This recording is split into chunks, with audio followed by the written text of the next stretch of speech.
Zama Middle High School presents Desdemona in the Afterlife by Nelly E. Kayat Garcia.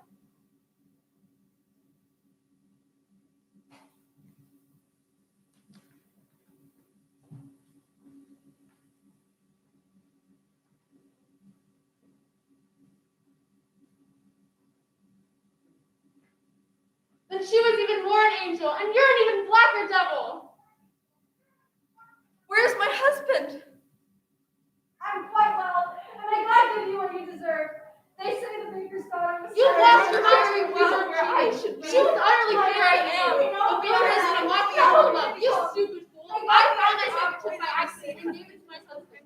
He begged me to steal it many times. I found it and gave it to my husband.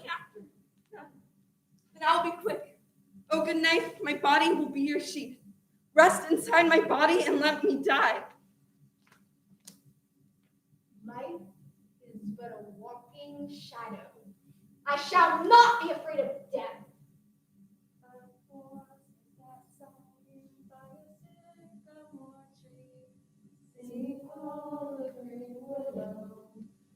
Her head on her bosom, her head on her knee.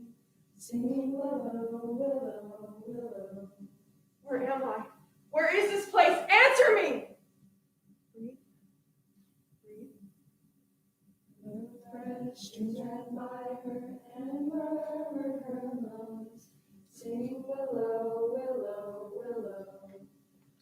Her salt tears fell from her and softened the stones. Sing willow, willow, willow. Remember, remember. Now that I am dead, I know everything. My father, the wealthy and noble Bravantino, named me Desdemona at my birth. He paid a vast amount of gold to the famed astrologer Guido Bonatti to determine a name that would best suit my fate.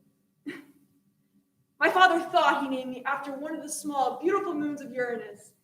He should have read the Greek instead, where Desdemona means ill-fated, unlucky, doomed.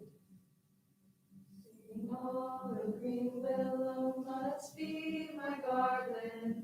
Sing willow, willow, willow. Let nobody blame him, his scorn I approve. Sing willow, willow, willow.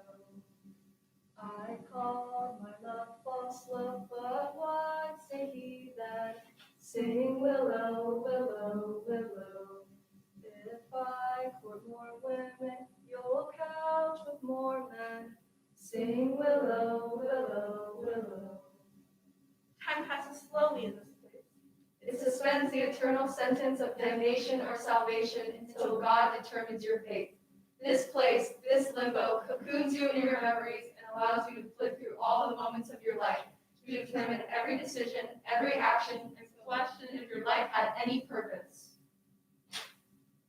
The horse will satisfied by a sycamore tree, sing all the green willow. Her head on her bosom, her head on her knee, sing willow, willow, willow. Now that we are dead, we know everything. Men are vicious creatures. Yes, women always fall victim to their machinations. Look around! You are prime examples of their collusions. Sniveling creatures who chose to end their own lives, or worse, allowed others to end it for them. Say it's not so, Ophelia, beloved Hamlet. Did you not elect suicide and drowning in the river of sorrows? Instead of telling Hamlet to go to hell, and stop whining about his dead father? Ophelia, to add further insult to injury, look no further than Juliet, who did not possess the nerve to tell her family the simple, unvarnished truth, and instead chose to kiss the dagger to solve the issues for her. And what of you, Amelia, best friend of Desdemona, stabbed in the stomach by your own husband, all in the hopes that he would return your love someday? You chose betrayal by stealing a handkerchief for your mealy-mouthed husband, which resulted in her death. I paid for my actions with my life. Yes, you did, but the damage was done. And you, sweet and insipid little twit, what kind of woman allows herself to be choked to death by her own husband and absolves him from all blame with her last dying breath? He murdered you, and it was your fault? You lot are incredible. Every one of you behind for their loss instead of fretting about where you will spend your eternity? Well, I have news for you. Your men are in the seventh circle of hell. Their souls are burning in a boiling river of fire and blood. You will never see them again. They got what they deserved. You dare stand here and pass judgment on us? You were a queen of Scotland.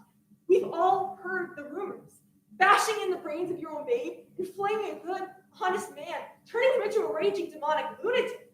You dare scoff at how we met our fate, and yet you jump off your own castle battlements.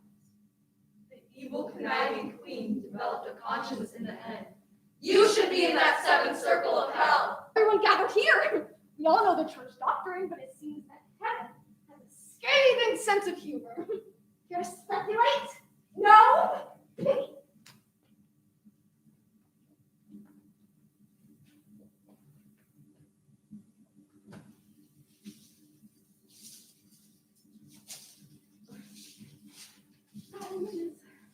Kind of curious, don't you think? Stay away from her. Oh, I intend to. If you don't mind me asking, what are you going to do with those branches? I'm creating a home for myself with my own bare hands. Interesting project, don't you agree? But why? Well, in life I was always told what to do. Eat this, do that, wear this. But now that I'm dead, I finally get to put to use all that practical knowledge that I read about in my library, but never got a chance to apply. Of course, my father never knew I could read. I wasn't always quite that empty, rapid vessel that he assumed I was. But why choose to create this project? My chosen fate is to stay in purgatory forever. Creating a semblance of life here will keep me busy for an eternity. I'll build a room, make furniture, and maybe write great volumes of poetry dedicated to my Romeo. Purgatory wasn't meant as a final destination for our souls. Why would you want to stay here eternally? Because my name is Juliet Capulet. The stars in the cosmos have deemed that Romeo and I can't be together neither in heaven nor in hell. If he cannot have the beauty of heaven, then neither will I. And no single entity can make me forget about him or leave him behind. So I will wait. Till he comes to me or I go to him. You are very young. There aren't too many women your age doomed to wander purgatory. No, most women my age would have died for many other reasons. Childbirth, infection, disease, leprosy. But I killed myself just before my 14th birthday. So, no traditional gates of heaven for me. Why did you do it, Julia? Was life after Romeo so inconceivable? The same could be asked of you. Was life without Othello so inconceivable that you chose to run away from your noble birth and rank? You dared love him more than allow him to kill you. You gave up everything for love and died unsure. That's why you ended up here. Aren't you angry? Don't you want to yell up at the stars and curse your fate? Your life meant nothing. You did nothing with it. Everyone who loved you is dead. You left no babes to carry on your bloodline or honor your memory. Makes you want to scream and howl and move, doesn't it?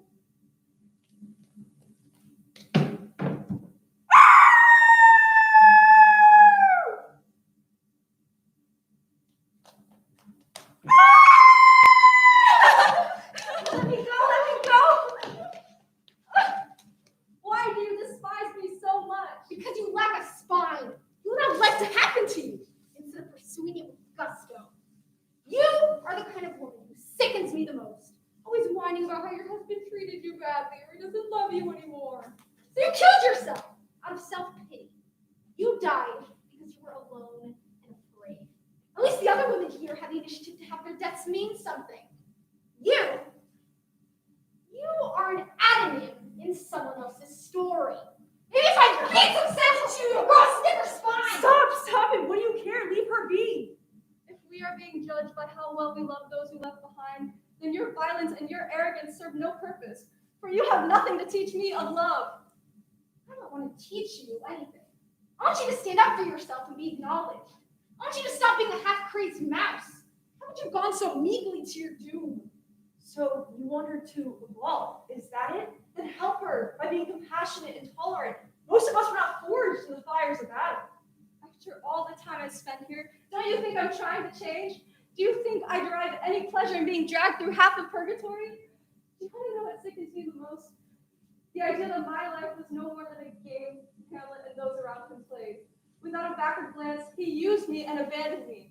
Can you imagine? I was so inexperienced that when he told me to get myself to a nunnery, I honestly thought he was asking me to join a convent. And let's not discuss his puns and innuendos. I hated them.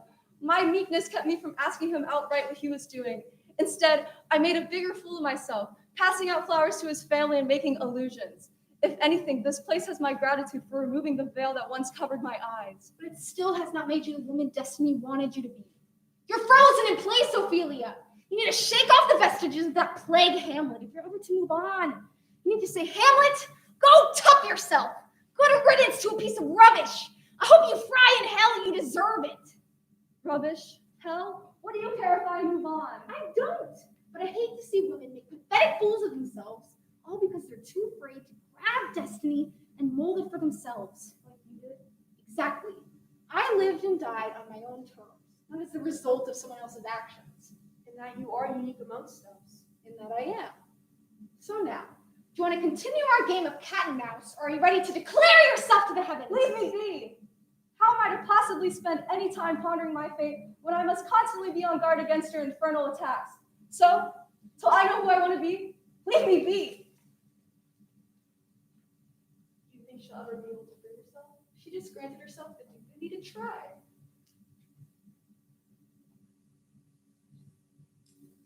A poor soul sat sighing by a sycamore tree, sitting all a green willow. Are you there, God? It's me, Desdemona. Do you imagine me to be nothing more than a scrap of an innocuous girl, an artificial, coddled, simpering woman who fell in love with her handsome black warrior and ran off without thinking of the consequences? Is your final summation of me that of a foolish female deserving of this sentence? Or are you punishing me for failing to have been a more dutiful daughter? I had the audacity to fall in love with a Moor, and to add insult to sin, a poor Moor, a fellow fearlessly encroached into my world as tall and broad as an oak tree, glittering in his armor, carrying a sword no fop in my circle could even begin to lift. The sighs he prompted from the women competed with the sighs of envy exhaled by the men. But as he walked through the crowd that parted in his wake, his eyes revealed his loneliness and his sadness. No one noticed. How could this great man live in a world where he was nothing more than an oddity? Across the room, our eyes locked, and he knew that I shared his pain. And in the middle of that condescending crowd, he offered me his hand and asked me to dance. As he swirled around the room, it felt like we'd known each other all of our lives. It was then that I knew his destiny and mine were entwined forever. So, God, blame me for disobedience, for shaming my father and abandoning my duty, but do not punish me for having loved Othello. True love, the kind that grows and strengthens, doesn't place boundaries, and I don't apologize for loving him beyond death. Judge me for how well I loved, but never because I did. Lord, whatever you decide to do with the rest of my existence, know that I am ready. Give it back! It's mine! Oh. Oh. What is more deadly, to have lovers betray you, or to betray oneself through false illusion? Stop, Desdemona, stop! My heart believes that the betrayal of a lover trumps all other woes.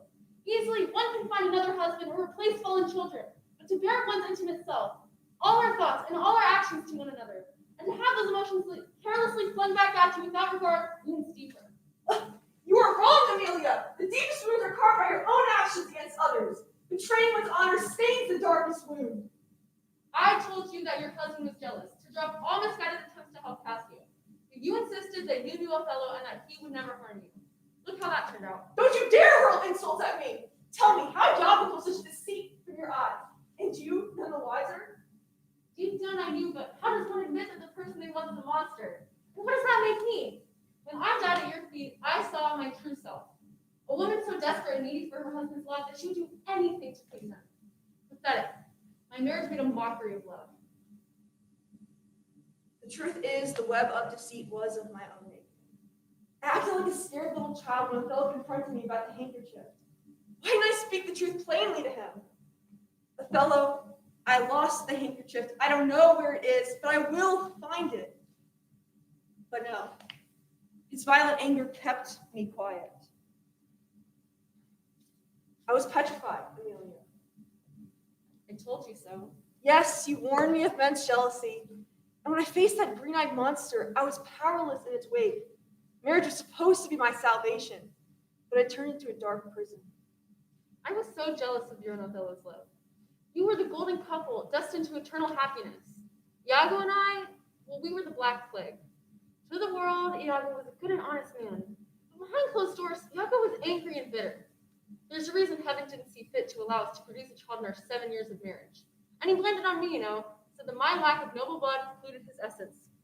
It didn't pollute my money, though. Amelia, Yes? only a good, honest woman and friend would have had the courage to do what you did to clear my name. You died for me. There is nothing to forgive. Go in peace, my friend. She has found her grace. Grant Amelia respite from her sorrow and pain. Take her into your glory and grant her eternal peace. You relieved her of her burden, freeing her soul to walk into the light. What a wondrous sight. Is that the fate that awaits us all? Only heaven knows that. All we can do is wait. The horse was that sign by a sycamore tree, sing all the green below. Her hand on her bosom, her head on her knee, sing willow, willow, willow. No more! No more being trapped in our sorrow and pain. No more singing willow. No more beating at our breasts and crying. The afterlife is filled with infinite time. And where there is time, there is also change. We push back the hurt of old. We sever the cords of our old lives and undo the knots that keep the poison alive in our hearts. We grant ourselves the dignity to be strong women empowered by the self-respect we were denied in life. So we will need a new song. Heaven cannot claim me, and hell has no place for me. What bliss to know that death has set us free. Thank you. Oh, come now. Don't tell me my song offends. Think of it. What bliss to know that we can never die again. We are free. We will never die again. Death has set us free. You are liberated. And the best thing of all, you could begin this phase of your existence from nothing. Think of all the possibilities that await you. We have an eternity. Why not make it filled with the prospect of redemption?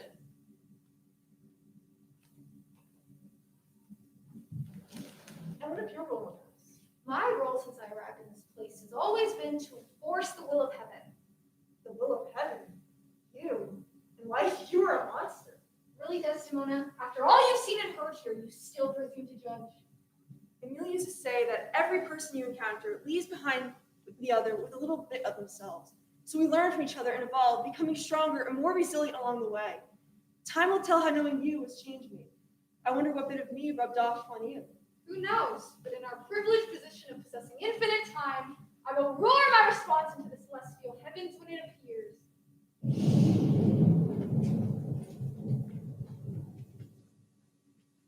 You never learn, do you? No, my temperament is hopeless. Why must you meddle? Creating anarchy and purgatory is ludicrous. Do you want them to blink you out of existence? Or worse, send you to hell? Oh, please. Lucifer doesn't want me in hell any more than he wants me in heaven.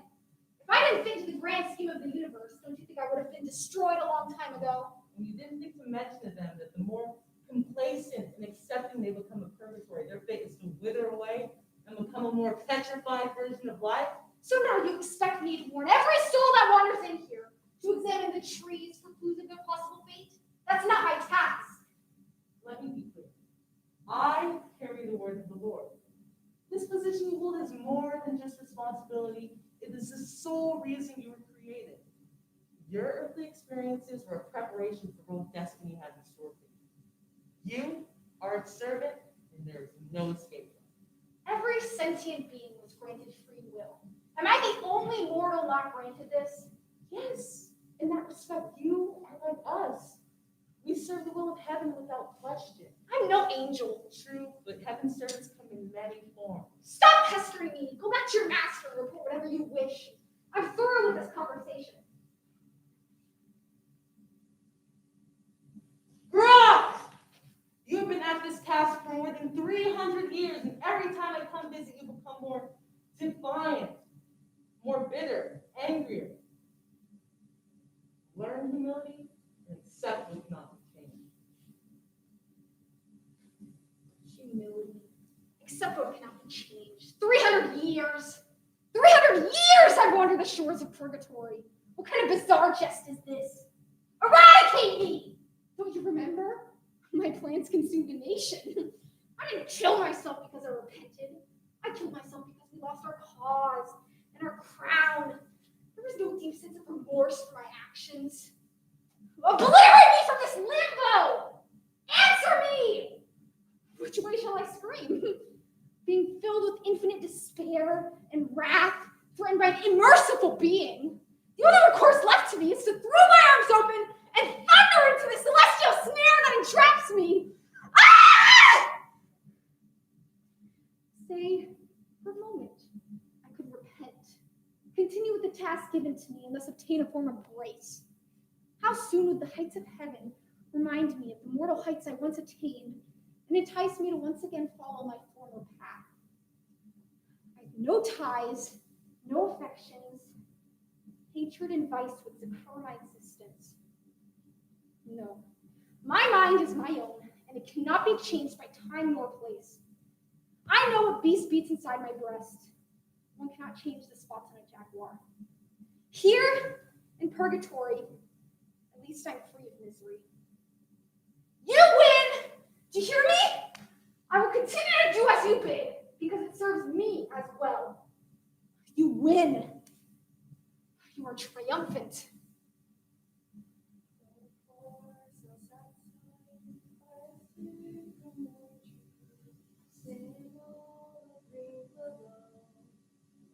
Her hand on her bosom, her head on her knee.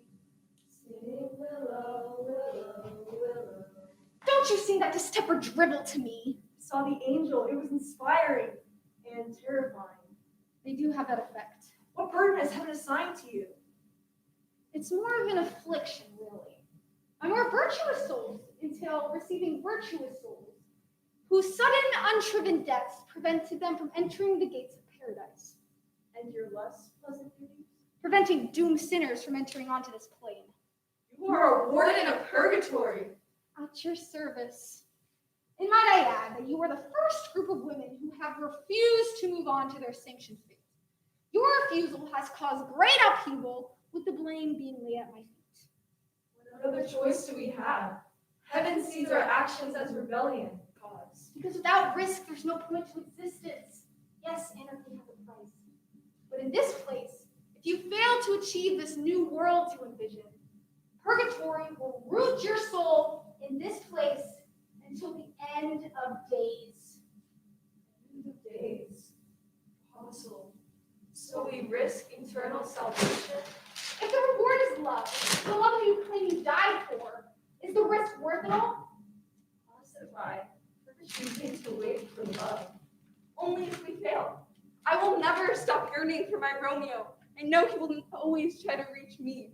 And I have faith that one day heaven will uncross our stars, allow us to be together for eternity. So, yes, I will risk everything for love. Not I. It pains me to finally realize that Hamlet never truly loved me. Oh, sure, he cried bitterly at my funeral and railed against the heavens for taking me away from him. But the truth is that love can be bruised and beaten so badly that it simply withers away and dies. Hamlet is not worth my eternal salvation. He can stay in hell for all I care. What will it be this, Mona? The state stakes are high, and not everyone who crosses this plane will join our cause. But I'm confident there are enough souls that can help us realize our plan. So, I'm forced to say, the day we stop believing, it's only just that we face our eternal death. Will you impede us in this effort? On the contrary, I cannot wait to see how the next part of this story will unfold. After all, we will never die again. Heaven cannot claim me, and hell is no place for me. What bliss to know that death has set us free. Heaven cannot claim me, and hell has no place for me. What bliss to Grow know. up! Ah!